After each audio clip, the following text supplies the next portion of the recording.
కూడి వచ్చిన సహోదరి సహోదరులందరికీ మన ప్రభు క్రీస్తు యేసు నామమున వందనములు తెలియజేస్తున్నామండి. ప్రభు దినమున దేవుని వాక్యాన్ని మనం ఆలోచన చేస్తాం. దేవుడు నిన్ను ఎరుగునా అనే సందేశాన్ని ఆలకిద్దాం. దేవుడు నిన్ను తనవానిగా ఎరుగునా. దేవుడు నిన్ను తనవారిగా ఎరుగునా అనేది ఈరోజున మనము దేవుని వాక్యాన్ని మనం ఆలోచన చేస్తాం. కీర్తన గ్రంథం 14వ కీర్తన 2వ వచనంలో ఆయన పరలోకంలో కూర్చుండి సమస్త మానవ జాతిని చూస్తున్నాడు అనే విషయాన్ని కీర్తనకారుడు తెలియజేశాడు. దేవుడు ప్రతివాన్ని ఎరుగును, ఎందుకంటే సృష్టికర్తగా సమస్తము ఆయన ఎరిగినవాడై ఉన్నాడు. కీర్తన 14వ కీర్తన 2వ వచనంలో ఈ మాటలు రాయబడ్డాయి. వివేకము కలిగి దేవుణ్ణి వెతుకువారు కలరేమోనని ఆకాశము నుండి చూచి నరులను పరిశీలన చేస్తున్నాడు అన్నాడు. దేవుడు నరులను పరిశీలిస్తున్నాడు. నరులు ఆయన్ని వెతికేవారెవరో, లోక సంబంధంగా బతికేవారెవరో ఆయన అందరినీ పరిశీలన చేస్తున్నాడు. ఆయనకి తెలియని వారంటూ ఎవరు ఉండరు. దేవుడు సహజంగానే అందరూ ఆయనకి తెలుసు. క్రైస్తవులైన వారిని ఎరుగును, క్రైస్తవులు కాని వారిని కూడా దేవుడు ఎరుగును. కయ్యూను ఎవరో తెలుసు, హేబేల్ ఎవరో దేవుడికి తెలుసు. వారి హృదయాలు కూడా తెలుసు. ఆ మాటకు వస్తే ఇంకో మాటలో మాట్లాడాలంటే నీ ముందు వెనక నీ అంతరంగము సమస్తం ఆయనకి తెలుసు. నువ్వు ఎక్కడున్నావో, ఏం చేస్తున్నావో, నువ్వేం చేయబోతావో, ఏం చేస్తావో అంతా తెలుసు ఆయనకి. ఆయన ప్రతివాని గురించి ఎరుగును. ఆదాము దేవునికి విరోధంగా పండు తిని దాచిపెట్టుకున్నాడు. ఆదాము యొక్క అజ్ఞానం అనుకోవచ్చు. ఆదికాండము 3వ అధ్యాయంలో, ఆదికాండం 3వ అధ్యాయం, నీ అడ్రస్ అంతా దేవుడికి తెలుసు. ఆదికాండం 3వ అధ్యాయం 9వ వచనంలో ఈ మాటలు రాయబడ్డాయి. 8వ వచనం నుండి, ఆదికాండము 3వ అధ్యాయం 8వ వచనం నుండి, దేవుడైన యెహోవా తూర్పున ఏదెనులో ఒక తోట వేసి 3వ అధ్యాయం 8వ వచనం, 3వ అధ్యాయం 8వ వచనంలో చల్లపూట ఆదామును అతని భార్యయు తోటలో సంచరించుచు ఉన్న దేవుడైన యెహోవా స్వరము విని దేవుడైన యెహోవా ఎదుటికి రాకుండా తోట చెట్ల మధ్యను దాగుకొనగా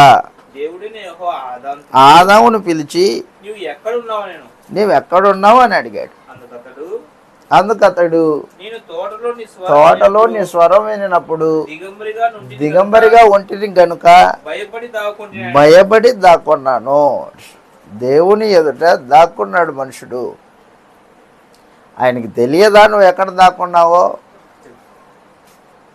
ఆదాము నువ్వెక్కడున్నావు అని పిలిచినప్పుడే దేవుడు ఆదాము ఎక్కడున్నాడో ఆయనకు బాగా తెలుసు. తాను ఎక్కడున్నాడో తెలియదు ఎవరికి? ఆదాముకే తెలియదు తను ఎక్కడున్నాడో. అంటే ఆదాము భౌతికంగా చెట్టు దగ్గర దాచిపెట్టు, భౌతికంగా ఎక్కడున్నాడో తెలుసు ఆదాముకి, కానీ ఆత్మ సంబంధంగా ఆదాము ఎక్కడున్నాడో ఆదాముకి తెలియదు. ఆత్మ సంబంధంగా ఆదాము ఎక్కడున్నాడు? పాపంలో ఉన్నాడు. తాను ఆత్మ సంబంధంగా పాపంలో ఉన్నానన్న సంగతి ఆదాముకు తెలియదు, కానీ దేవుడికి తెలుసు. ఆదాము పాపంలో ఉన్నాడు అని. తాను పాపంలో ఉన్నాడని ఆదాము తెలుసుకోవడానికి దేవుడు ప్రశ్నించాడు. దేవుని ప్రశ్న మానవుడు తను ఉన్న స్థితిలో తాను తెలుసుకోవాలి అనేది దేవుని యొక్క ఆలోచనది. అందుకు ప్రశ్నించాడు, నువ్వెక్కడున్నావు? నేనెక్కడున్నాను? నా ఇంట్లో ఉన్నా, ఇదిగో. అది కాదు నేను అడుగుతుంది, భౌతికంగా ఎక్కడున్నావు కాదు, ఆత్మ సంబంధంగా నువ్వు ఎక్కడున్నావు. అది నువ్వు భౌతికంగా ఎక్కడున్నావో నీ అడ్రస్సు దేవునికి చెప్పనక్కర్లేదు. నువ్వు ఎక్కడున్నావో తెలుసు.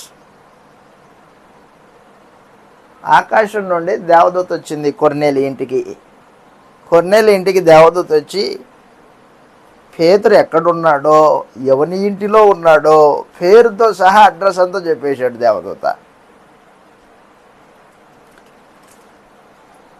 ఎప్పేకి మనుషుల్ని పంపించి సీమోను అను మారుపేరు గల పేతురు అను మారుపేరు గల సీమోనుని పిలిపించుకో అన్నాడు. ఎక్కడున్నాడు అతను? చర్మకారుని ఇంట ఉన్నాడు. చర్మకారుని పేరు కూడా చెప్పాడు. చర్మకారుని పేరు ఏం పేరు? సీమోనే. అతని పేరు కూడా సీమోనే. సీమోను ఒక చర్మకారుని ఇంట ఉన్నాడు. అడ్రస్ అంతా తెలిసిపోయింది దేవుడికి. నువ్వెక్కడున్నావో నీ భౌతికమైన అడ్రస్ తెలుసు, నీ ఆత్మ సంబంధమైన అడ్రస్ కూడా దేవుడికి తెలుసు. తెలియాల్సింది ఏంటంటే మనుషుడు తానున్న స్థితి అది ఆత్మ సంబంధంగా మనుషుడు ఎరగవలసిన అవసరం ఉంటుంది. అపోస్తల కార్యాలు 10వ అధ్యాయం 4వ వచనం నేను చెప్పింది.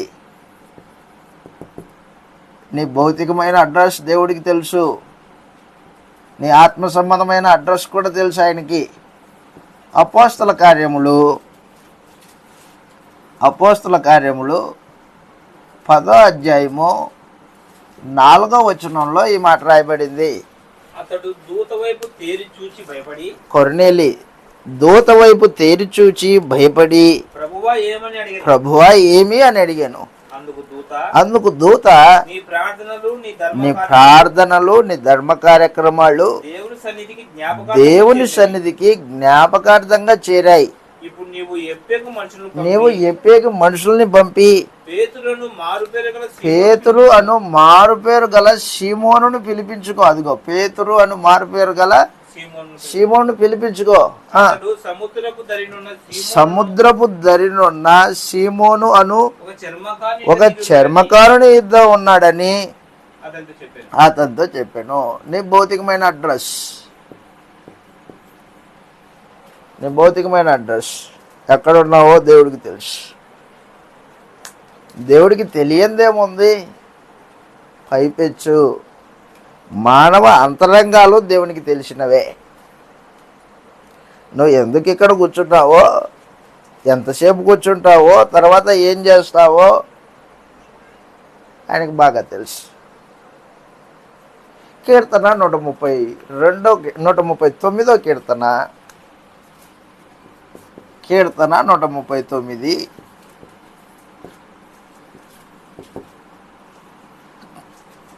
3వ వచనము 4వ వచనం చదువుతాం. కీర్తనకారుడు దేవుని గురించి ఈ రీతిగా కీర్తన పాడుతున్నాడు. అదిగో నా నడక నా పడక నువ్వు పరిశీలన చేసి ఉన్నావు. కాబట్టి మానవ చర్యలన్నీ ఆయన తెలుసుకుంటూనే ఉన్నాడు. మంచోడు ఏం చేస్తున్నాడో, చెడ్డోడు ఏం చేస్తున్నాడో, నమ్మిన వారు ఏం చేస్తున్నారో, నమ్మని వారు ఏం చేస్తున్నారో, అన్ని మానవ చర్యలన్నీ ఆయన తెలుసు. ఆయనకి మరుగైంది ఎవడున్నాడు? యెహోవా యెహోవా మాట నా నాలుకకు రాకమునిపే మాట నా నాలుకకు రాకమునిపే నీకు పూర్తిగా తెలిసి ఉన్నది. అది నీకు పూర్తిగా తెలిసి ఉన్నది. ఆ, వెనకను ముందును వెనుకను ముందును నన్ను నీవు ఆవరించి ఉన్నావు, చెయ్యి నా మీద ఉంచి నీ ఉన్నావు. చెయ్యి నా మీద ఉంచి ఉన్నావు. దేవుడు అందరినీ ఎరుగును, సహజంగానే అందరిని ఎరుగు, అందరి అడ్రస్ ఎరుగును, అందరి యొక్క క్రియలు కూడా ఎరుగు దేవుడు. భవిష్యత్తులో నువ్వేం చేయబోతావో ఏమవుతావో ఆయనకు తెలుసు, ఆయన తెలుసు. మరి దేవుడు నిన్ను తనవానిగా ఎరుగునా? అది ప్రశ్న. దేవుడు నరులందరినీ ఎరుగును, నరుల హృదయాలన్నీ ఆయనకి కనుదృష్టికి మరుగైనది ఏదీ లేదు. హెబ్రీలకు రాసిన పత్రిక 4వ అధ్యాయం 13వ వచనంలో మానవ హృదయములు ఆయనకి తెలుసు, ఆయనకు కనబడని సృష్టమంటూ ఏది లేదు. 4వ అధ్యాయము 13వ వచనం హెబ్రీలకు రాసిన పత్రిక 4:13లో ఈ మాటలు రాయబడ్డాయి. 4:13 దృష్టికి కనబడే సృష్టము ఏది అది సమాచారం. నువ్వు మరియు ఆయన దృష్టికి కనబడని సృష్టము ఏది కనబడని సృష్టము ఏదీ లేదు. ఆయన కన్నులకు సమస్తము మరుగులేక తేటగా ఉన్నది. మనం ఎవరికి లెక్క అప్పజెప్పవలసి ఉన్నదో ఆయన కన్నులకు మరుగు లేక సమస్తము తేటగా ఉన్నది. అందరూ తెలుసు దేవుడికి. అయితే నీవు దేవుని సంబంధివా? ఆ రూపంలో దేవునికి తెలుసా? లేకపోతే నువ్వు అపవాది సంబంధివా? ఆ రూపంలో దేవునికి తెలుసా? ఏ రూపంలో తెలుసు నువ్వు? దేవుడు నీ గురించి తెలుసు, అయితే ఏ రూపంలో తెలుసు? తనవాణివి అనే రూపంలో తెలిసిందా, లేకపోతే నువ్వు లోక సంబంధం అనే రూపంలో దేవుడు చూస్తున్నాడనండి? అది ప్రశ్న ఈ రోజున మన పాఠం. దేవుడు నిన్ను తనవానిగా ఎరుగునా? కయ్యూను హేబేలు, మరలా అంటున్నా, కయ్యూను హేబేలు ఇద్దరు సహజంగానే దేవుని బిడ్డలే, ఇద్దరు దేవుని పిల్లలే. నరులుగా పుట్టిన ప్రతివారు దేవుని పిల్లలే సహజంగానే. సృష్టికర్త ఆయన, సృజింపబడిన వాళ్ళు నరులు. కాబట్టి సహజంగా తెలిసిన వీళ్ళు. కయ్యూనేమో అపవాది సంపత్తిగా, హేబేలేమో విశ్వాసం కలిగిన వాడై నీతిమంతుడిగా దేవుడు చూస్తున్నాడు. హేబేలేమో నీతిమంతుడిగా కనిపిస్తున్నాడు, కయ్యూనేమో అపవాది సంబంధిగా కనిపిస్తున్నాడు. ఇద్దరు తెలుసు దేవుడికి, ఇద్దరిని ఎరుగును.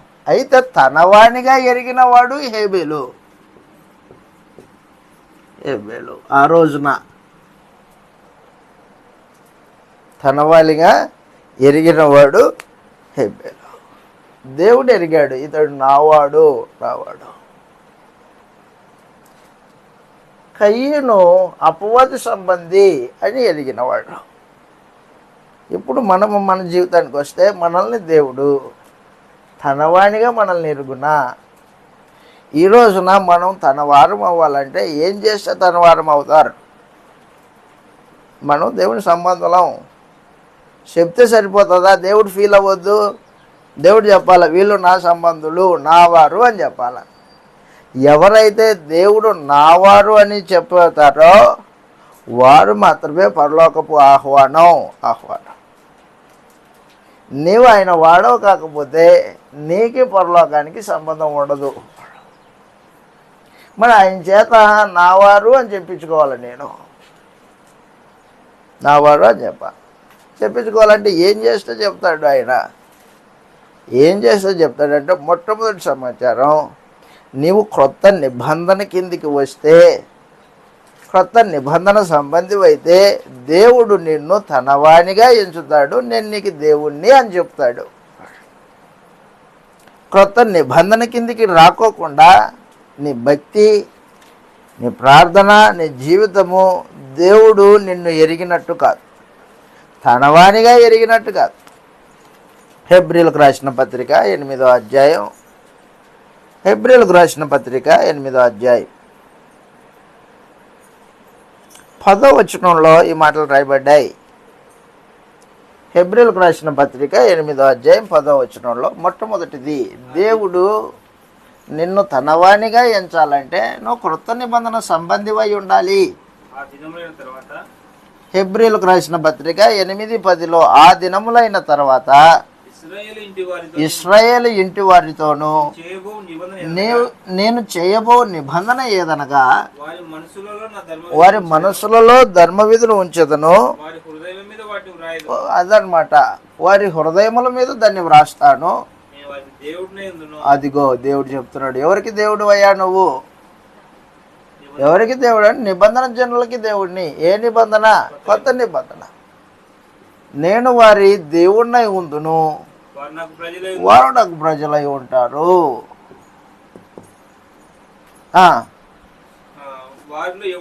వారిలో ఎవడును ప్రభువును తెలుసుకోండి అని తన పట్టణస్థునికైనను తన సహోదరుడికైనను ఉపదేశం చేయడు. చిన్నలు మొదలుకొని పెద్దల వరకు అందరూ నన్ను తెలుసుకొందరు. అది సమాచారం. నేను వాళ్ళని ఎరుగుదును, వారు నన్ను ఎరుగుదురు అనేది. ఎవరిని? ఎవరైతే కొత్త నిబంధన కిందకి వచ్చారో వాళ్ళు.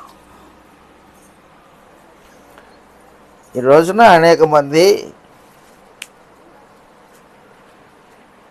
యేసుని ప్రభువు అని హృదయంలో ప్రతిష్ఠించుకోకుండా ఏం చేస్తున్నారంటే యేసే దేవుడు అంటున్నారు. వాళ్ళకి దేవుడు తెలుసా? ఇంతకీ దేవుడు ఎవరో తెలియని వాడు కొత్త నిబంధనకి ఎట్లా వచ్చాడు? కొత్త నిబంధనకి రాకపోతే దేవుడు తనవాణిగా ఎందుకు ఎంచుతాడు? నిన్ను ఎంచే ప్రసక్తి లేదు. దేవుడు ఎవరో తెలియకోకుండా జరిగించే కార్యక్రమాలు దేవుడు అంగీకారం కావవి. కొత్త నిబంధన కిందికి వస్తే అప్పుడు దేవుడు నీకు దేవుడై ఉంటాడు, నీవు ఆయన ప్రజవై ఉంటావు. కొత్త నిబంధన కిందికి రావాలా? కొత్త నిబంధనకి కిందికి రావాలంటే చీకటి జీవితాన్ని విడిచిపెట్టి అపోస్తలుల బోధ ప్రకారంగా వెలుగులోకి రావాలా. అపవాది బంధకాలని నుండి విడిపింపబడి క్రీస్తు ప్రభు యొక్క యాజకత్వం కిందికి రావాలి. పేతురు గారు రాసిన మొదటి పత్రిక కొత్త నిబంధన కిందికి దానికంటే ముందు అపోస్తల కార్యాలు 26వ అధ్యాయం 16వ వచనం. అపోస్తల కార్యాలు 26వ అధ్యాయం 16వ వచనంలో, ఒకడు కొత్త నిబంధన కిందికి రావాలంటే అపోస్తలుల బోధ వినాలి, అపోస్తలుల బోధకు విధేయుడవ్వాలి. అపోస్తల కార్యములు 26వ అధ్యాయం 16వ వచనంలో సౌలుకి యేసుప్రభు ప్రత్యక్షమయ్యి ఇలాగ చెప్తూ ఉన్నాడు, నీవు నన్ను చూచి ఉన్న సంగతిని గూర్చియు, నేను నీకు కనబడబో సంగతిని గూర్చియు, నిన్ను పరిచారకునిగాను సాక్షినిగాను నియమించుటకే కనబడి ఉన్నాను. నిలువుము, అన్యజనుల వలనను హాని కలగకుండా నిన్ను కాపాడతాను. అది చీకటిలో నుండి, అదిగో చీకటి జీవితం, పాప జీవితం, చీకటిలో నుండి వెలుగులోనికి,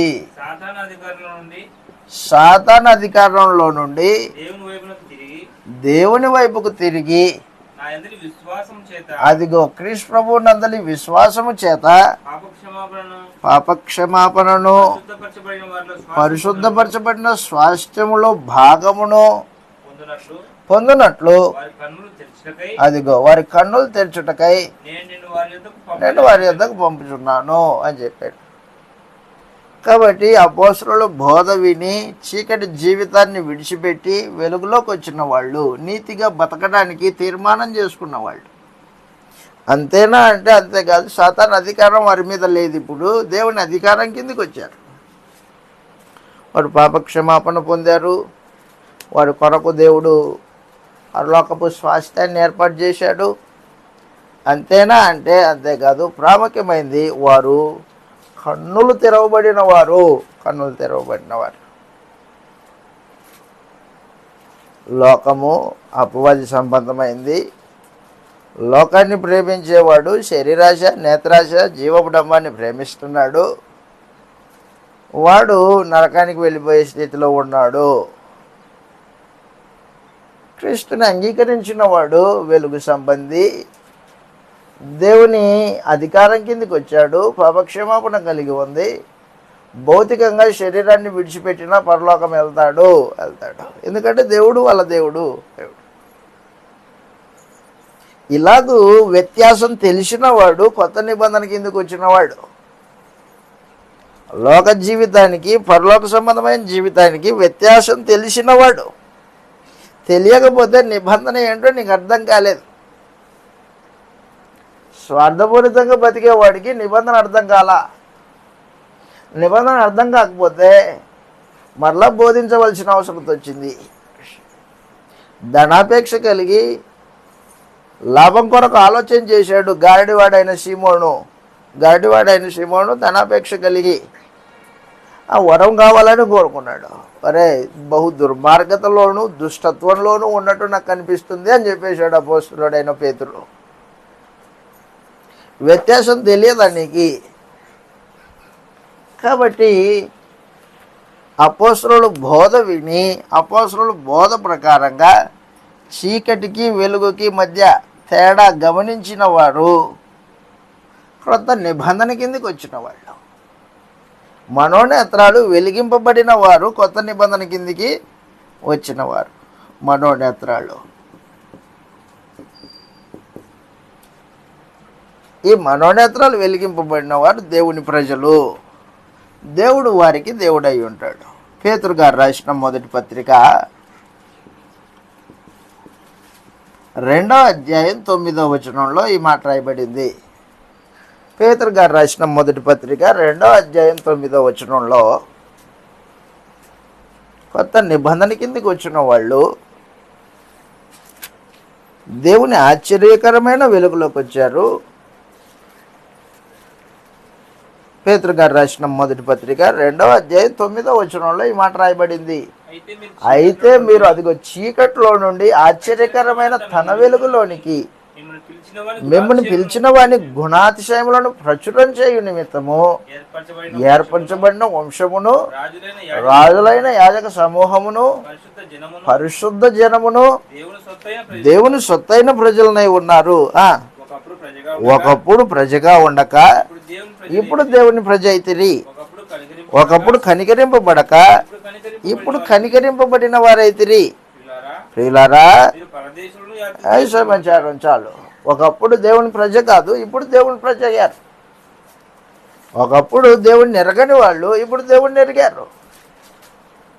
కాబట్టి కొత్త నిబంధన కిందకి వచ్చిన వాళ్ళు దేవుడిని ఎరిగిన వాళ్ళు, దేవుని ప్రజలు, దేవుని పరిశుద్ధమైన జనాంగం. కొత్త నిబంధనకి కిందికి రానంత కాలం నీకు నీ దేవుడికి సంబంధం ఉండదు. గల్తీ పత్రిక 4వ అధ్యాయం, గల్తీలకు రాసిన పత్రిక 4వ అధ్యాయం. కొత్త నిబంధన కిందికి వచ్చిన వారికి దేవుడు దేవుడై ఉంటాడు. దేవుడు వారిని విశేషంగా ఎరుగును. గల్తీలకు రాసిన పత్రిక 4వ అధ్యాయంలో ఈ మాట తెలియజేస్తున్నాడు. 8, 9 వచనాలు ఇలాగ రాయబడ్డాయి. 8, 9 వచనాలు. ఆ కాలమందంటే ఏ కాలమందు? క్రీస్తులోనికి రాకమునుపు. ఆ కాలమందైతే దేవుణ్ణి ఎరుగని వారై నిజమునకు దేవుళ్ళు కాని వారికి దాసులై ఉంటుంది. కానీ మీరు దేవుణ్ణి ఎరిగారు, మరి విశేషంగా దేవుని చేత ఎరగబడ్డారు. అది సమాచారం. దేవుడిని ఎరగడం ఒక ఎత్తు, దేవుని చేత ఎరగబడడం అనేది మరొక ఎత్తు. మీరు దేవుణ్ణి ఎరిగిన వారును మరి విశేషంగా దేవుని చేత ఎరగబడిన వారునై ఉన్నారు అన్నాడు. వీళ్ళు దేవుణ్ణి ఎరిగిన వాళ్ళు, కొత్త నిబంధన కిందకి వచ్చిన వాళ్ళు. కొత్త నిబంధన కిందకి వచ్చిన వాళ్ళు దేవుణ్ణి ఎరిగిన వారై ఏం చేస్తారంటే తమ గత జీవితాలకి స్వస్తి, బాప్తిస్వానికి ముందే మారు మనసులోనే స్వస్తి పలికేశారు వాళ్ళు. ప్రాచీన స్వభావాన్ని సిలివేశారు వాళ్ళు. వాక్యం అనే పాలని తాగుతూ జీవితాన్ని దేవునికి అంగీకారంగా బ్రతుకుతారు. పేతురు గారు రాసిన మొదటి పత్రిక 2వ అధ్యాయం 1వ వచనంలో, పేతురు గారు రాసిన మొదటి పత్రిక 2వ అధ్యాయం 1వ వచనంలో ఈ మాట రాయబడింది. ఏమంటున్నాడంటే, ప్రభు దయాళుడని మీరు రుచి చూచి ఉన్న ఎడల సమస్తమైన దుష్టత్వమును, కపటమును, అసూయను, వేషధారణను మాని అన్నాడు. ప్రభు దయాళుడని మీరు రుచి చూచిన, అది సమాచారం. దేవుడు ఏమై ఉన్నాడు? కొత్త నిబంధన కిందకి వచ్చిన తర్వాత నీకు తెలిసిపోతుంది. ప్రభు దయాళుడని రుచి చూచిన ఎడల, రుచి చూడడం అంటే అర్థం చేసుకోవడం. సమస్తమైన దుష్టత్వమును, అదిగో సమస్తమైన కపటమును, వేషధారణను, అసూయను, సమస్త దూషణ మాటలను మాని కొత్తగా జన్మించిన శిశువును పోలిన వారై నిర్మలమైన వాక్యమును పాలవలన రక్షణ విషయంలో ఎదుగు నిమిత్తము ఆ పాలన అపేక్షించుడి. కాబట్టి కొత్త నిబంధన కిందకి వచ్చిన వారి జీవితాలు కపటం లేని వారై, సమస్తమైన కపటము, వేషధారణ, అసూయ, దుష్టత్వం మానుకున్న జీవితాలు. అవి మానుకోకుండా నువ్వు కొత్త నిబంధన కిందకి వచ్చావన్నది రుజువు కాదు. దేవుని చేత ఎరగబడ్డావు అనడానికి రుజువే లేదు. దుష్టత్వం, ఎదుటివాని విషయంలో హానిని తలంచడం. కపటం, తాను ఏది కాదో తాను అది అయినట్టు రుజువు చేసుకుంటూ ఉంటాడు. కపటం అది. వాస్తవంగా లోపల వేరే, కానీ బయట తను నీతిమంతుడు అన్నట్టు ప్రవర్తిస్తుంటుంది కపటం. మానేస్తాడు సమస్తమైన కపటమును, వేషధారణను అన్నాడు. వేషధారణను, ఆ తర్వాత అసూయను మానుకుంటాడు. అలాగ మానుకున్న వాళ్ళు కొత్త నిబంధన కిందకి వచ్చిన వాళ్ళు. కొరింథీయులకు రాసిన 2వ పత్రిక 3వ అధ్యాయం, కొరింథీయులకు రాసిన 2వ పత్రిక 3వ అధ్యాయం. ఎందుకంటే ఈ క్రొత్త నిబంధన వారి హృదయములలోనే లిఖింపబడింది. కొరింథీయులకు రాసిన 2వ పత్రిక 3వ అధ్యాయం 2-3 వచనాల్లో ఈ మాటలు రాయబడ్డాయి. కొత్త నిబంధన కిందకు వచ్చిన వారికి దేవుడు పరిశుద్ధాత్మను అనుగ్రహించి ఆత్మ ద్వారా వారి హృదయాల్లో ఆజ్ఞలు రాయబడ్డాయి. కొత్త నిబంధన మమ్మును మేమే తిరిగి మెప్పించుకుని ప్రయత్నించుచున్నామా? కొందరికి కావలసినట్టు మీ యొద్దకైనను సిఫారసు పత్రికలు మాకు అవసరమా? అదిగో మా హృదయముల మీద వ్రాయబడి ఉండి మనుషులందరూ తెలుసుకొనుచు చదువుకొనుచున్న మా పత్రిక మీరే కాదా? రాతి పలకల మీద కానీ సిరాతో కానీ వ్రాయబడక మెత్తని హృదయములు అను పలక మీద జీవంగల దేవుని ఆత్మతో మా పరిచర్య మూలంగా వ్రాయబడిన వారు మీరే కారా? మీరు తేటపరుచుతున్నారు. చాలు. కాబట్టి క్రొత్త నిబంధన కిందికి వచ్చిన వారిని దేవుడు ఎరుగును, తనవానిగా ఎరుగును, తన సంబంధిగా ఎరుగును. ఇది మొట్టమొదటి సమాచారం. రెండవది, నీ జీవన శైలిని బట్టి దేవుడు నీవెవరో ఎరుగుతాడు. నీ జీవన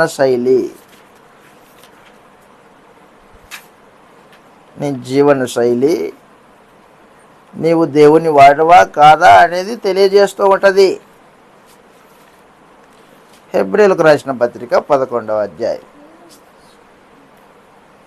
హెబ్రీయులకు రాసిన పత్రిక 11వ అధ్యాయము 13-16 వచనాలు ఇలాగ రాయబడ్డాయి. అబ్రహాము, ఇస్సాకు, యాకోబుల గురించి దేవుడు మాట్లాడినప్పుడు నేను వారి దేవుణ్ణి అన్నాడు. హెబ్రీయులకు రాసిన పత్రిక 11వ అధ్యాయం చదివేయడానికంటే ముందుగానే నిర్గమకాండం 3వ అధ్యాయం అది చూసి ఇటు వద్దాం. నిర్గమకాండం 3వ అధ్యాయం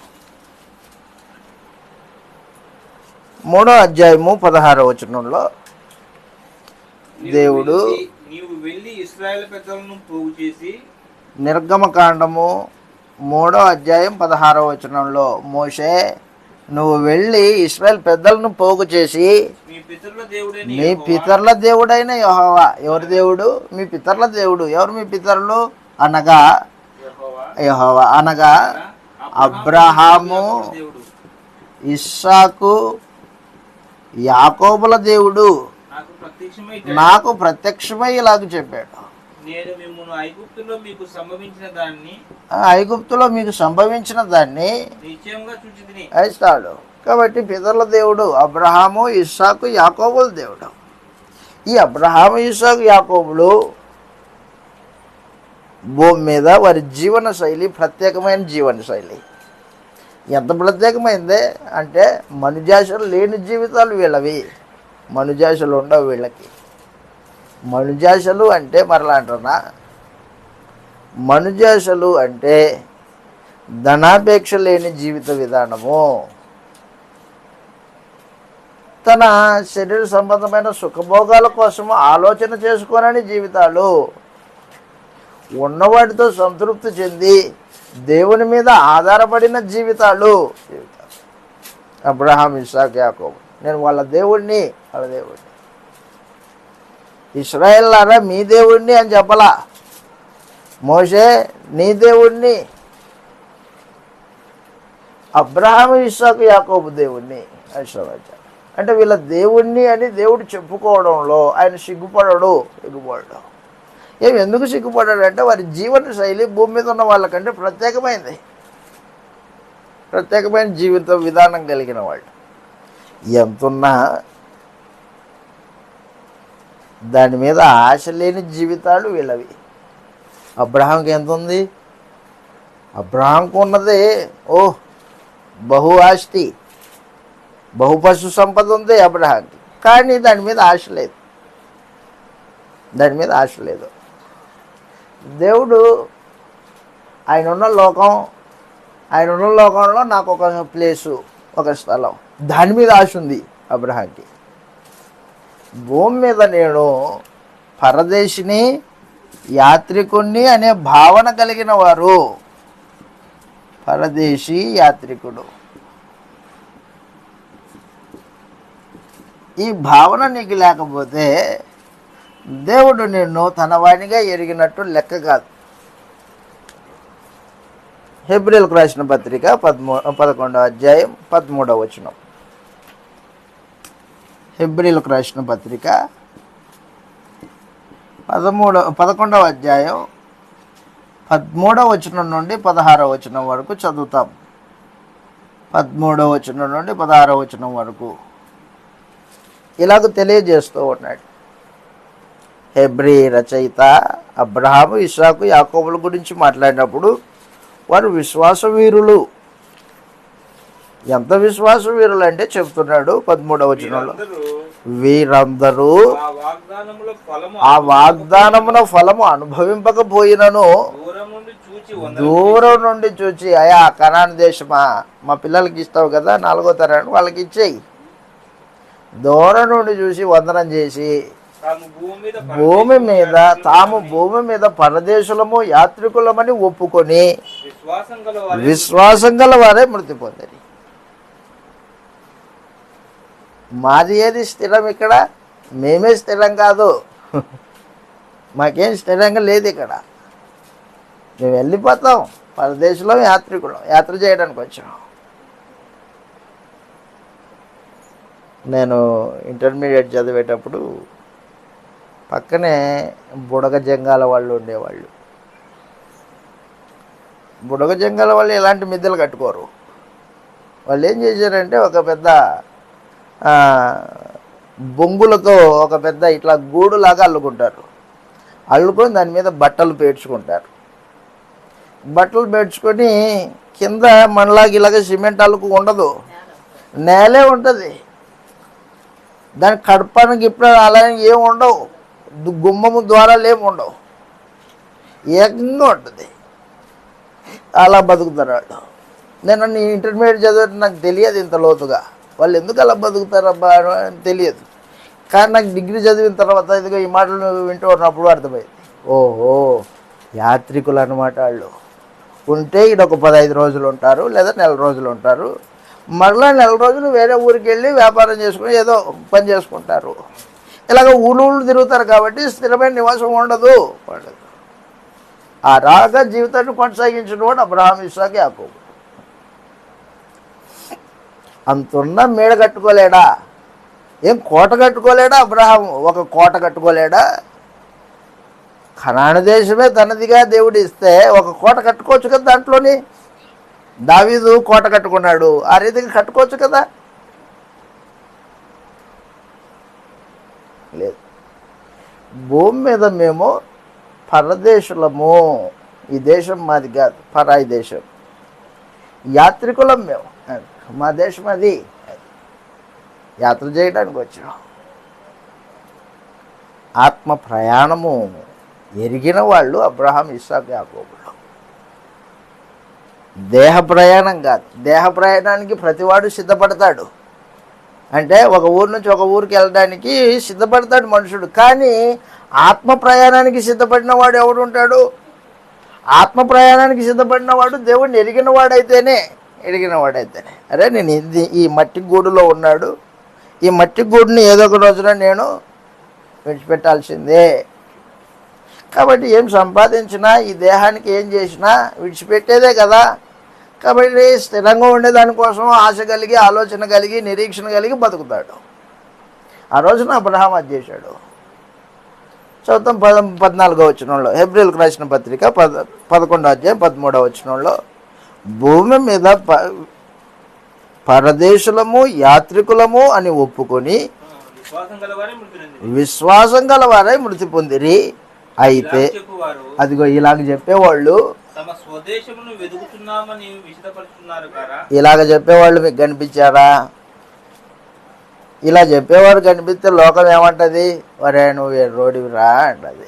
లోకం అంటది. లోకానికి తెలియదు, గుడ్డిది, అది గుడ్డిది. దానికి ఎంతసేపు హంగులు, ఆర్భటాలు, భౌతికమైన వాటి మీదే మనసు లోకానికి. కానీ దేవుణ్ణి ఎరిగిన వాడు, దేవుని చేత ఎరగబడిన వాడు ఆత్మ సంబంధమైన దృష్టితో ఆలోచన చేస్తుంటాడు. పరదేశులము, యాత్రికులము అని ఒప్పుకొని విశ్వాసం గలవారే మృతి పొందిరి. ఇలాగూ చెప్పువారు సొంత దేశాన్ని వెతుకుచున్నామని విషదపరుచుచున్నారు కారా? సొంత దేశం ఎక్కడుంది? సొంత దేశం పరలోకపు దేశము. పరలోకపు దేశం, దేవుడున్న లోకం, అది స్థిరమైంది. దేవుడు ఎంతకాలం ఉంటాడో ఆయన ఉన్న లోకంలో మనం అంతకాలం ఉంటాం, అది స్థిరమైంది. ఇలాగ చెప్పు వారు తమ స్వదేశమును వెతుకుచున్నారని విషదపరుచుచున్నారు కారా?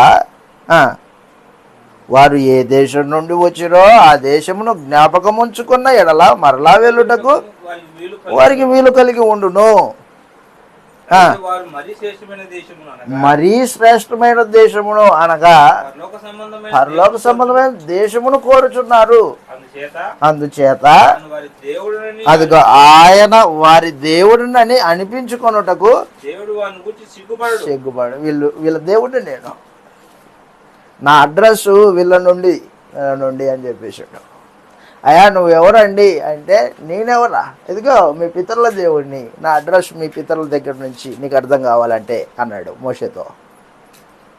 కాబట్టి దేవుడు ఎవరికి దేవుడు? దేవుడు తన వారిగా ఎంచిన వారు ఎవరాళ్ళు? పరదేశులు, యాత్రికులు. స్వదేశాన్ని వెతుకుతున్నారంట.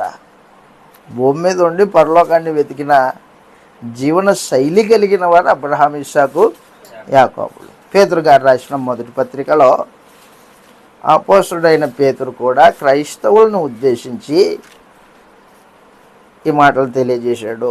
పేతురు గారు రాసిన మొదటి పత్రిక 2వ అధ్యాయము 11వ వచనంలో ఈ మాట రాయబడింది. 2వ అధ్యాయం 11వ వచనంలో క్రైస్తవులను ఉద్దేశించి పేతురు గారు ఇలాగ తెలియజేస్తున్నాడు. మనుషులు నీ ప్రియులారా, మీరు పరదేశులను యాత్రికులై ఉన్నారు గనక ఆత్మకు విరోధంగా పోరాడు శరీరాశలను విసర్జించి ఏ విషయంలో మిమ్మల్ని దుర్మార్గులను దూషిస్తున్నారో మీ సత్క్రియలను చూచి వాటిని బట్టి ఏటిని బట్టి సత్క్రియలని బట్టి దర్శన దినమున, ఏ దర్శనం అది? యేసుప్రభు ప్రత్యక్షమైనప్పుడు దేవుని మహిమపరుచున్నట్లు వారి మధ్య మీరు మంచి ప్రవర్తన గలవారే ఉండవలనని మిమ్మల్ని బతిమాలు కొనుచున్నాను. క్రైస్తవుల్ని పరిశుద్ధాత్మ బతిమలాడుకుంటున్నాడు. ఏమని? మీరు పరదేశులు, యాత్రికులు.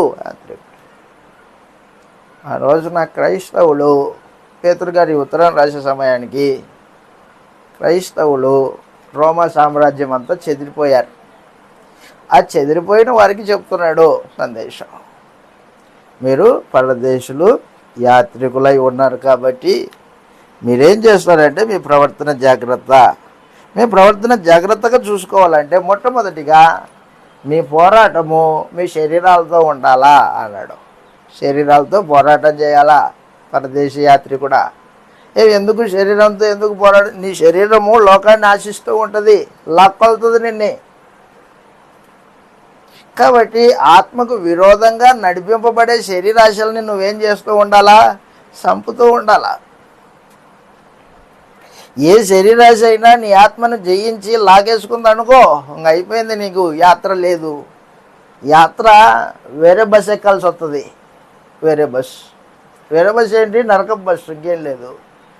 వేరే బస్ ఎక్కాలా. శరీరాశ అదే చెప్తున్నాడు. ఏమంటున్నాడంటే ఆత్మకు విరోధంగా పోరాడు శరీరాశలను విసర్జించి, అది మొట్టమొదటి సమాచారం.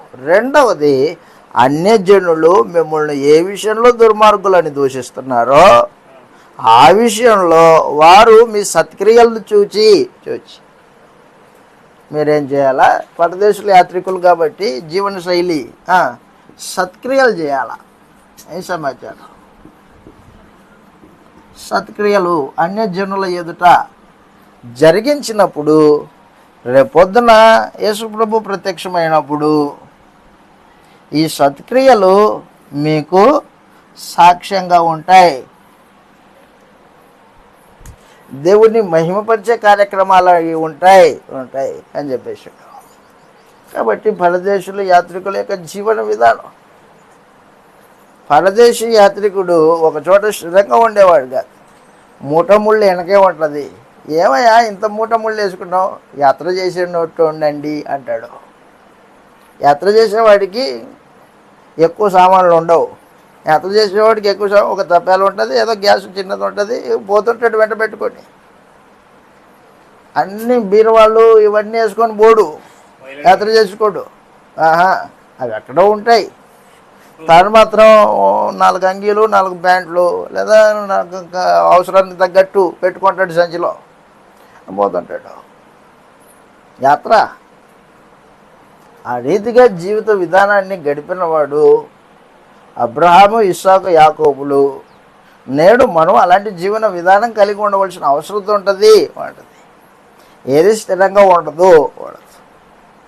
అందుకే అపోస్తలుడైన పౌలు భూసంబంధంగా, అపోస్తలుడైన పౌలు మాత్రమే కాదు, అపోస్తలులు, ప్రభు అయిన యేసు ఏదో భూసంబంధం సంపాదించుకోవడానికి పాకులాడలేదు. కారణం ఏంటంటే ఇది జీవితం. దేవుడిని ఎరిగిన వారు, దేవుని చేత ఎరగబడిన వారు, దేవుడు నావారు అని ఎరిగిన వారి యొక్క జీవన శైలి ఇలాగ ఉంటుంది అని చెప్పేసాడు అనమాట. 3వ సమాచారం చెప్పి ముగించేస్తాను నేను. దేవుడు తనవారుగా మనల్ని ఎరగాలంటే 3వది ప్రకటన గ్రంథం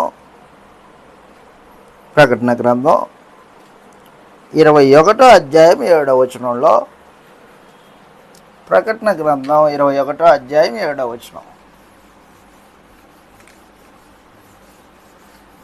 21వ అధ్యాయము 7వ వచనంలో, నీకెదురయ్యే శోధనలు కష్టాలు, ఇబ్బందులు, వాటిని నువ్వు జయించాల.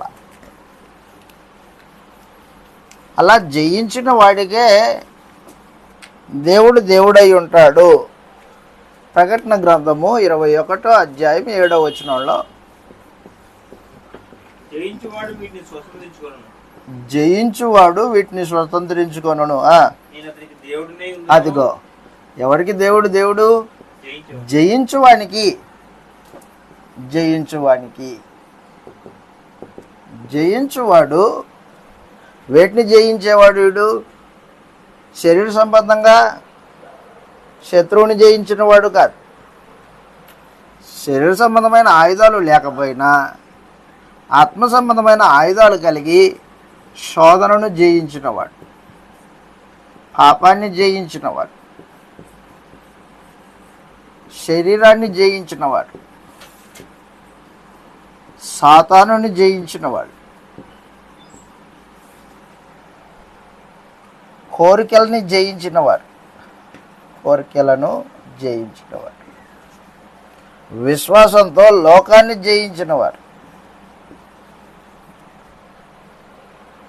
ఈ జయ జీవితం కలిగిన వారు దేవుడు తనవానిగా ఎరుగును అన్నవాడిగా. నేను వారికి దేవుడిని అని ఆయనే స్వయంగా చెప్తాడు. వాళ్ళు నా వాళ్ళు, వాళ్ళ దేవుడిని నేను అంటాడు ఆయన. కాబట్టి దయచేసి గుర్తుపెట్టుకో, నీ శోధనలు నీ మీద విజయం పొందకూడదు. లోకము నీ మీద విజయం పొందకూడదు. నీ శరీరము నీ మీద విజయం పొందకూడదు. పాపము నిన్ను తనవానిగా దాసునిగా చేసుకోకూడదు. నీ కోరికలు నిన్ను లోపరుచుకోకూడదు. అప్పుడు నువ్వు జయ జీవితాన్ని జీవిస్తున్నావు. జయ జీవితాన్ని జీవించేవాడు దేవుడిని ఎరిగినవాడు, దేవుని చేత ఎరగబడినవాడు, తనవానిగా ఎరగబడినవాడు. కాబట్టి 3 సంగతులే మాట్లాడాం. మొట్టమొదటిది, ఎవడు దేవుడిని ఎరిగిన వారంటే దేవుని చేత తనవానిగా ఎరగబడిన వాళ్ళు ఎవరంటే మొట్టమొదటి కొత్త నిబంధన కిందికి వచ్చిన వాళ్ళు. రెండవది పరదేశులు, యాత్రికులు అనే జీవన శైలి కలిగిన వాళ్ళు. 3 జయ జీవితం కలిగిన వాళ్ళు. ఇవి లేకోకుండా దేవుడు నిన్ను తనవానిగా ఎరగడు.